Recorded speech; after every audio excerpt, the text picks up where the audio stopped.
दोस्तों, हमला और बचाव नामक दो क्रिया जंगली जीवन का महत्वपूर्ण अंग है। देखा जाए तो अपना बचाव करना हमले से भी ज्यादा जरूरी होता है और इसके लिए अलग अलग जानवरों को प्रकृति ने अलग अलग प्रकार की खूबियां दी हैं। जैसे कि कछुए को अपना बचाव करने के लिए मजबूत खोल मिला हुआ है। ये कछुए अपने खोल में अपनी गर्दन और पैरों को छुपा लेते हैं। उसके बाद इनका शिकार किया जाना आसान नहीं होता।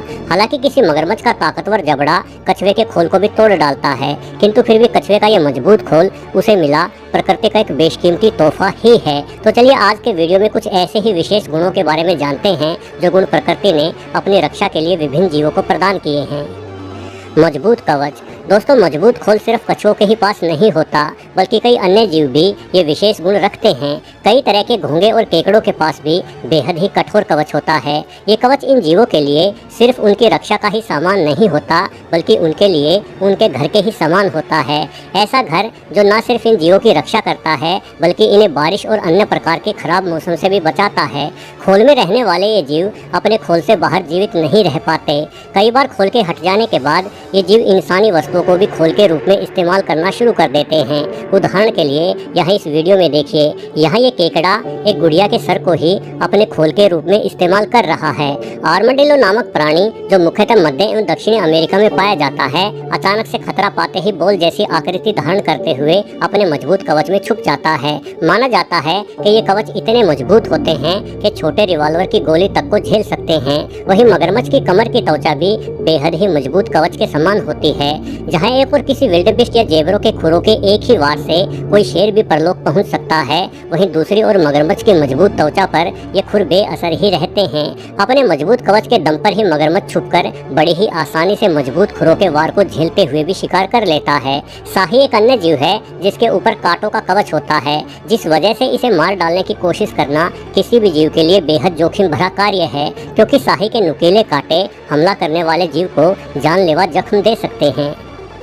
रंग बदलना। दोस्तों, कई सारे जीव अपने विशेष गुणों के कारण अपने आसपास के माहौल में खो से जाते हैं। इनका रंग इस प्रकार का होता है कि इन्हें इनके निवास स्थान पर पहचान पाना करीब करीब नामुमकिन सा ही कार्य है। सिर्फ रंग ही नहीं, कई जीव तो अपने आसपास के माहौल में घुलने के लिए और भी खास प्राकृतिक गुण रखते हैं। उदाहरण के लिए इस लीफ टेल्ड गेको को देखिए। इस छिपकली का न सिर्फ रंग बल्कि आकृति भी बिल्कुल सूखे पत्तों के ही समान है, जिस कारण ये सूखे पत्तों में दिखाई नहीं देती। इस छिपकली के छुप जाने की ये कला न सिर्फ इसकी रक्षा करती है, अपितु ये इसी तरह से छुपे रहकर आसानी से कीटों का शिकार भी कर लेती है।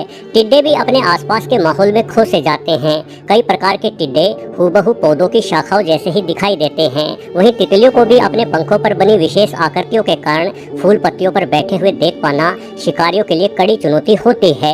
दूसरी ओर गिरगिट जैसे कुछ जीवों में रंग बदलने की अद्भुत क्षमता छुपी हुई है। यदि कोई गिरगिट हरे भरे स्थान पर रहने लगता है तो हरा रंग ही धारण कर लेता है, वहीं सूखी घास में रहने वाले गिरगिट पीले रंग के हो जाते हैं। ऐसा करते रहने से ये गिरगिट जल्दी से हमलावर की पकड़ में नहीं आते।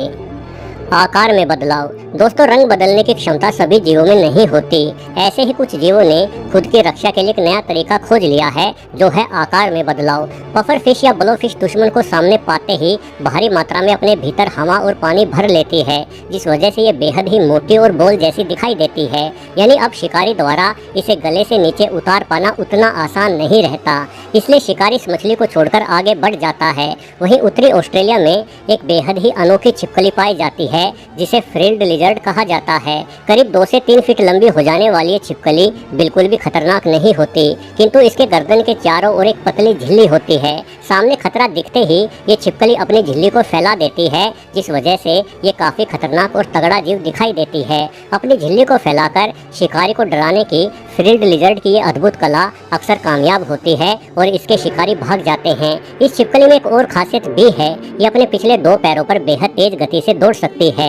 माना जाता है कि छिपकली दौड़ते समय 50 किलोमीटर प्रति घंटे की गति हासिल कर लेती है। उत्तरी अमेरिका में पाई जाने वाली ये सींगनुमा छिपकली खुद के बचाव का एक अनोखा ही तरीका अपनाती है। ये छिपकली अपने दुश्मन को देखते ही अपने दिमाग में खून का दबाव इतना अधिक बढ़ा लेती है कि वो खून इसकी आंखों की पुतलियों में से एक विशेष स्थान को फाड़ते हुए पिचकारी के रूप में तेजी से बाहर निकलता है। खुद के बचाव का ये तरीका बड़ा ही विभत्स प्रतीत होता है, किंतु इस छिपकली के रक्त में एक विशेष रसायन पाया जाता है, इसलिए जैसे ही सींगनुमा छिपकली की आंखों से निकला ये रक्त हमलावर जानवर के ऊपर गिरता है तो इस रसायन के प्रभाव से हमलावर जीव के शरीर पर मिर्ची जैसी जलन होना शुरू हो जाती है और हमलावर मौके वारदात से भाग खड़ा होता है। वहीं अफ्रीका में पाया जाने वाला स्पीकिंग कोबरा न सिर्फ अपने जहरीले दांतों से अपने शिकार को काटता है, बल्कि अपने दांतों से काफी दूर तक जहर फेंकने में भी सक्षम है। ये सांप बेहद ही होशियारी से बिल्कुल सटीक निशाना लगाते हुए अपने जहर को दुश्मन की आंखों पर दे मारता है, जिस वजह से थोड़े समय के लिए सांप का शिकार करने आया इसका दुश्मन अंधा हो जाता है। भारत में पाया जाने वाला मोनोकोल कोबरा भी थोड़ी दूर तक जहर फेंकने में सक्षम होता है। कई प्रकार के बिच्छू भी अपनी लंबी पूंछ से तेजाब छिड़क सकते हैं। इस तेजाब के त्वचा पर गिरने से भयंकर जलन होती है। कोई छोटा जीव तो बिच्छू के तेजाब के छिड़काव से तुरंत गलकर मारा जाता है। मरने का नाटक। दोस्तों, पृथ्वी पर कुछ ऐसे जीव भी पाए जाते हैं जिन्हें अपनी जान बचाने के लिए प्रकृति ने कोई अनोखी विशेषता नहीं दी। ऐसे मजबूर जीवों ने अपनी जान बचाने के लिए मरने का नाटक करना ही सीख लिया। होगनोज एक ऐसा ही ड्रामेबाज सांप है। भले ही इसके पास जहर न हो, किंतु ये अच्छे अच्छे जीवों को मूर्ख जरूर बना देता है। जब इसे खतरा महसूस होता है तो पहले यह फुंकार कर धमकी देता है और फिर अपना फन फैलाकर खुद को जहरीला कोबरा दिखाने की कोशिश भी करता है। किंतु जब इसे लगने लगता है कि इन सब चालों से काम नहीं बनने वाला, तो होगनोज मरने का अलग ही ड्रामा शुरू कर देता है ताकि इसका दुश्मन इसे मरा हुआ समझकर छोड़ दे। ओपोसम भी एक ऐसा ही जीव है। खतरे को देखते हुए ये जीव अपनी हृदय गति और श्वास गति को बेहद ही धीमी कर लेता है और मरने का अभिनय शुरू कर देता है।